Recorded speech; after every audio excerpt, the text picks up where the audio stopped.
तो देखी भैया, गर्मी के मौसम चलता और यह गर्मी में एगो पति अपने पत्नी से बहरी सूते के कहता, लेकिन पत्नी का कहतिया आई सुनी सभे गाना के माध्यम से।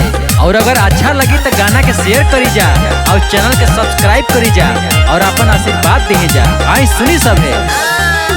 ए राजा बहरी न सुतब शरम लागेला, ए हो ए राजा बहरी न सुतब शरम लागेला, राजा बहरी न सुतब शरम लागेला। एगो कूलर लगावा दा, एगो कूलर लगावा दा गरम लागेला, एगो कूलर लगावा दा गरम लागेला, एगो कूलर लगावा दा।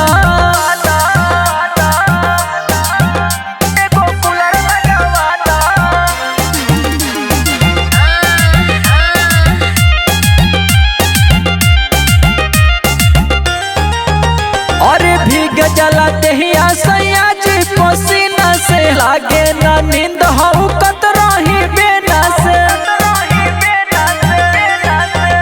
अरे भीग जला देहिया सैया जी पसीना से, लागे ना नींद हऊ कत रही बेना से। सुखल जाता शरीर या न दम लागेला, सुखल जाता शरीर या न दम लागेला, सुखल जाता शरीर या न दम लागेला।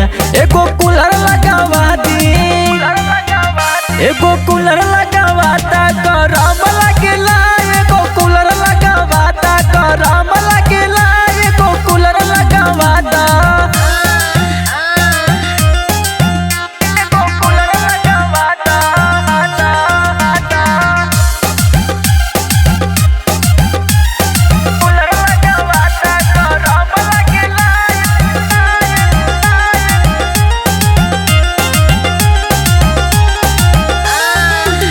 अरे बतिया के मानी न सूर्या सजनवा, झूठे रोज रउआ करेले बहानवा।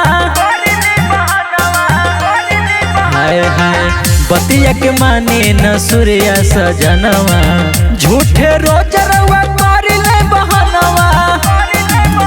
तोहर खिड़की से हवा बड़ी कम लागेला, तोहर खिड़की से हवा बड़ी कम लागेला, तोहर खिड़की से हवा बड़ी कम लागेला।